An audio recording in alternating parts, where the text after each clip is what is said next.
ভাবো তো, ভারতের এমন একটা গ্রাম আছে যে গ্রামে বছরে বৃষ্টিপাত হয় 11,000 থেকে 12,000 মিলিমিটার। অর্থাৎ আমাদের কলকাতায় যেখানে বৃষ্টিপাত হয় 1600 মিলিমিটার সারা বছরে, সেখানে মৌসিনরামে বৃষ্টিপাত হচ্ছে 11,000 থেকে 12,000 মিলিমিটার, যা কলকাতার নিরিখে প্রায় 7 গুণ বেশি। এখন আমার প্রশ্ন হলো, পৃথিবীর কোথাও অন্য কোনো গ্রামে এই বৃষ্টিপাত সংঘটিত না হয়ে মৌসিনরামে এই এত বেশি পরিমাণে বৃষ্টিপাত হয় কেন? এর পেছনে কি কোনো রহস্য আছে? তোমরা কি মনে করো, এর পেছনে কোনো রহস্য রয়েছে, নাকি রয়েছে কোনো ভৌগোলিক কারণ?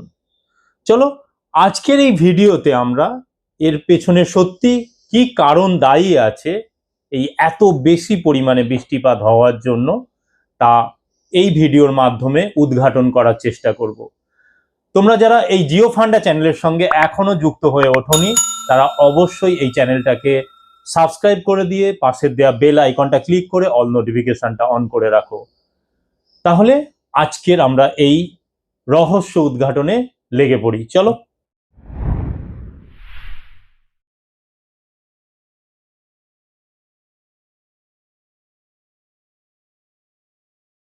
মৌসিনরামে বৃষ্টি এত বেশি পরিমাণে হওয়ার কারণ জানার আগে আমাদেরকে প্রথম দেখে নিতে হবে এই মৌসিনরামটা কোথায় অবস্থিত। আমরা যদি ভারতের ম্যাপ দেখি তাহলে দেখা যাচ্ছে কি না, ভারতের উত্তর পূর্ব যে পার্বত্য অঞ্চল আছে, যে পাহাড়ি অঞ্চল রয়েছে, সেই উত্তর পূর্ব ভারতের একটা রাজ্য হলো মেঘালয়। এই মেঘালয় রাজ্য আমরা যদি ভালো করে দেখি যে এটা একটা মালভূমি অঞ্চল, মূলত এটা একটা ব্যবচ্ছিন্ন মালভূমির পার্ট আমরা জানি। তাহলে সেই ব্যবচ্ছিন্ন মালভূমির পার্ট যে মেঘালয়, তাহলে তার পূর্ব খাসি পাহাড়ের একটা ছোট্ট গ্রাম হলো মৌসিনরাম। যদি এর আমরা সমুদ্রপৃষ্ঠ থেকে উচ্চতা দেখি তাহলে কত না 1400 মিটার।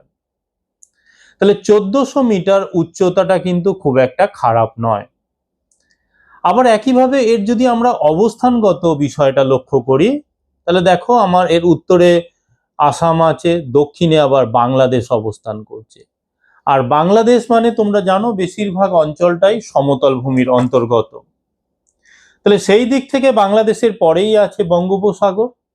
তাহলে এই বঙ্গোপসাগরের অবস্থান, তারপরেই বাংলাদেশের সমতল ভূমি, আর তার ঠিক পরেই মেঘালয় মালভূমি, আর তার মধ্যে অবস্থানকারী একটা গ্রাম হচ্ছে মৌসিনরাম।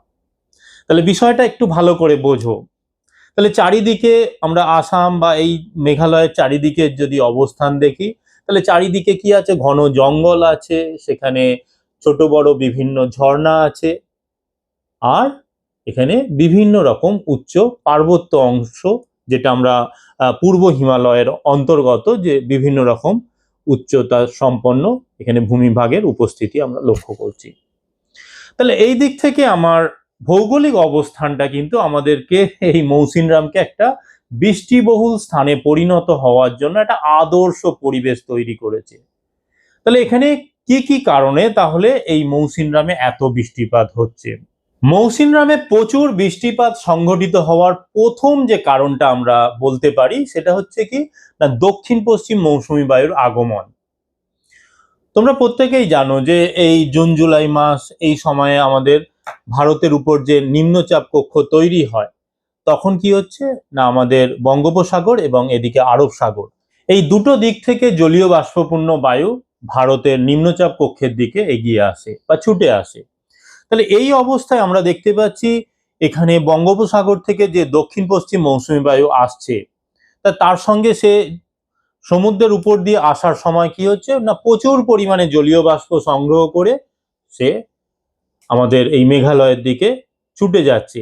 এবারে মেঘালয়ের দিকে ছুটে যাওয়ার পথে যদি বাংলাদেশে আমরা দেখতাম কোনো বড় কোনো পার্বত্য অঞ্চল অবস্থান করত বা বাধার সম্মুখীন হতো, খুব সহজ কথা বলছি, তাহলে সেই অবস্থাটা তৈরি হলে তাহলে কিন্তু আমরা এই মৌসিনরামে এই ম্যাজিকটা দেখতে পেতাম না। একদম একদম সত্যি কথা। তাহলে এখানে বাংলাদেশ যেহেতু সমতল অংশ, একটু আগেই আমি বললাম, তাহলে সহজেই কিন্তু ওই জলীয় বাষ্পপূর্ণ বায়ুটা বাংলাদেশের উপর দিয়ে অতিক্রম করে মেঘালয়ে গিয়ে উপস্থিত হচ্ছে। তাহলে এখানে দক্ষিণ পশ্চিম মৌসুমী বায়ু, যেটা জলীয় বাষ্পপূর্ণ বায়ুকে নিয়ে মেঘালয়ে গিয়ে উপস্থিত হচ্ছে, তাহলে এটা আমাদের এই অংশে প্রচুর পরিমাণে বৃষ্টিপাত ঘটার জন্য প্রয়োজনীয় রসদ দিয়ে দিচ্ছে। তাহলে এটা হচ্ছে আমাদের প্রথম কারণ।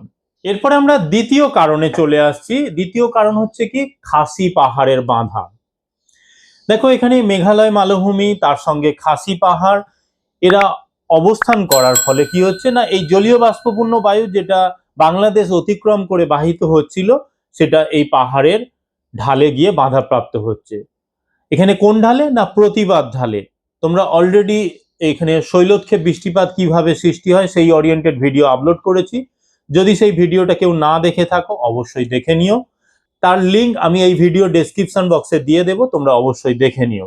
তাহলে এখানে কি হচ্ছে না, এই খাসি পাহাড়ে এসে বাধাপ্রাপ্ত হচ্ছে। বাধাপ্রাপ্ত হওয়ার পর কি হচ্ছে, এই প্রতিবাদ ঢাল বরাবর সেই জলীয় বাষ্পপূর্ণ বায়ুটা উপরের দিকে উঠতে থাকছে। আর আমরা জানি যে ট্রপোস্ফিয়ারে উচ্চতা বৃদ্ধির সঙ্গে সঙ্গে উষ্ণতা হ্রাস পায়, আর এর ফলে কি হচ্ছে, পার্বত্য ঢাল বা পাহাড়ি ঢাল বরাবর যত উপরের দিকে উঠবে তত সেই বায়ুটা কি হচ্ছে, জলীয় বাষ্পপূর্ণ বায়ুটা ধীরে ধীরে ঘনীভূত হবে এবং পরে সেখানে মেঘ, তারপরে বৃষ্টিপাত রূপে নেমে আসবে। অর্থাৎ এই প্রতিবাদ ঢালে প্রচুর পরিমাণে বৃষ্টিপাত ঘটাচ্ছে। আর এই বৃষ্টিপাতটাকে আমরা কি বৃষ্টিপাত বলছি না, শৈলোৎক্ষেপ বৃষ্টিপাত। তাহলে এই শৈলোৎক্ষেপ বৃষ্টিপাত ঘটানোর ফলে আমরা দেখতে পাচ্ছি কি না, মৌসিনরামে প্রচুর পরিমাণে বৃষ্টিপাত সংঘটিত হচ্ছে। তাহলে এটাই হচ্ছে আমাদের এখানে বৃষ্টিপাত ঘটার ক্ষেত্রে দ্বিতীয় কারণ, এবং এটাকে আমরা প্রধান কারণ বলতে পারি। তাহলে বাংলাদেশেও তো মৌসুমী বায়ু প্রবাহিত হয়েছে, তাহলে বাংলাদেশে প্রচুর বৃষ্টিপাত ঘটাচ্ছে না কেন? তার কারণ এখানে কোনো বাধার সম্মুখীন হতে হচ্ছে না। একইভাবে আমাদের রাজস্থানের অঞ্চলটা যদি আমরা দেখি, তাহলে সেখানেও প্রচুর বৃষ্টিপাত ঘটার কথা ছিল, কিন্তু সেখানে দেখা যাচ্ছে কি আরাবল্লী পর্বত সমান্তরালে অবস্থান করছে, যার জন্য সেখানে বৃষ্টিপাত হচ্ছে না। তাহলে এই বিষয়টা এখানে, তাহলে আমাদের খাসি পাহাড়ের অবস্থান বা মেঘালয় মালভূমির অবস্থান, এটা একটা কিন্তু ভাইটাল কারণ। এরপরে 3 নম্বর যে বিষয়টা তোমাদের সামনে তুলে ধরবো, সেটা তোমরা অনেকেই হয়তো এখনো কোনোদিন ভেবে ওঠোনি বিষয়টা, এখানে কেন এত বেশি বৃষ্টিপাত হয়, তার পেছনে আর কি কারণ হতে পারে। এই দুটো কারণ অলরেডি তোমরা জেনেছো, কিন্তু 3 নম্বর বিষয়টা হচ্ছে কি, ফানেল এফেক্ট। অর্থাৎ দেখো, আমরা ধরো দুটো বড় বড় বিল্ডিং দাঁড়িয়ে আছে, তার মাঝখানে যে ফাঁকা যদি জায়গা থাকে, তাহলে সেই অংশ দিয়ে দেখবে প্রবল গতিতে বায়ু প্রবাহিত হচ্ছে। তাহলে সেই অংশ বরাবর যদি তোমরা দাঁড়িয়ে থাকো, দেখবে প্রবল বাতাস সেখানে বাহিত হয়ে তোমাদের গায়ে এসে আছড়ে পড়ছে। কিন্তু সেই অংশটা থেকে যখন তোমরা বেরিয়ে আসছো, বেরিয়ে এসে ফাঁকা জায়গায় গিয়ে দাঁড়াচ্ছো, তখন দেখছো আর সেইভাবে হাওয়াটা লাগছে না, সেইভাবে বায়ুটা এসে তোমাদের গায়ে আছড়ে পড়ছে না। অর্থাৎ সেটা একটা অনেক বেশি জায়গা জুড়ে ছড়িয়ে পড়ছে, যার জন্য সেই বায়ুটা তোমাদের কাছে কতটা এফেক্ট ফেলছে সেটা তোমরা বুঝতে পারছো না, ফিল করতে পারছো না। কিন্তু এখানে কি হচ্ছে, বাংলাদেশের একটা প্রশস্ত অংশের উপর দিয়ে যখন, সমতল অংশের উপর দিয়ে যখন এই বায়ুটা প্রবাহিত হচ্ছিল, তাহলে সেটা হয়ে কি হচ্ছে, মেঘালয়ের একটা সরু ফানেলের মধ্যে প্রবেশ করে যাচ্ছে, ওই পাহাড়ি অঞ্চলে একটা ফানেল আকৃতি অংশের মধ্যে প্রবেশ করে যাচ্ছে। তার ফলে কি হচ্ছে, একটা অল্প জায়গার মধ্যে ওই জলীয় বাষ্পপূর্ণ বায়ুটা কেন্দ্রীভূত হওয়ার ফলে আমরা দেখতে পাচ্ছি কি, সেখানে একটা বিশাল আকার একটা মেঘ পুঞ্জীভূত হয়ে সেই একটা ছোট অংশের মধ্যে প্রচুর পরিমাণে ভারী বৃষ্টিপাত ঘটাচ্ছে। সেখানে দেখো জলীয় বাষ্পের যোগানটা একটা ছোট জায়গার মধ্যে অনেক বেশি পরিমাণে পেয়ে যাচ্ছে। এই কারণে আমরা দেখতে পাচ্ছি মৌসিনরামে এখানে প্রচুর পরিমাণে বৃষ্টিপাত সংঘটিত হচ্ছে। তাহলে এই বৃষ্টিপাত হওয়ার ফলে আমাদের এই অংশে কি হচ্ছে, এখানে কিছু তো নেগেটিভ কিছু পজিটিভ প্রভাব থাকবেই, যে কোনো জায়গায় থাকে, এখানেও থাকবে। তাহলে এখানে পজিটিভ প্রভাবগুলোর মধ্যে আমরা যদি দেখি না, প্রথমত তোমরা যদি মেঘালয়ে ঘুরতে চাও, দেখবে প্রচুর পরিমাণে জলপ্রপাত সৃষ্টি হয়েছে। তাহলে মেঘালয়ে এই প্রচুর বৃষ্টিপাত হওয়ার ফলে এখানে আমরা বিভিন্ন রকম মনোরম, মানে অতীব সুন্দর জলপ্রপাত দেখে থাকি। এখানে বিভিন্ন ধরনের জলপ্রপাত তৈরি হয়েছে। দ্বিতীয় বিষয়টা হচ্ছে কি না, এই অংশে ঘন জঙ্গল সৃষ্টি হয়েছে, এখানে অনেক বেশি বৃষ্টিপাত, মানে সেখানে অরণ্যের ক্ষেত্রে জলের যোগানটা পর্যাপ্ত পাচ্ছে, যার জন্য সেখানে প্রচুর বৃষ্টিপাত হচ্ছে।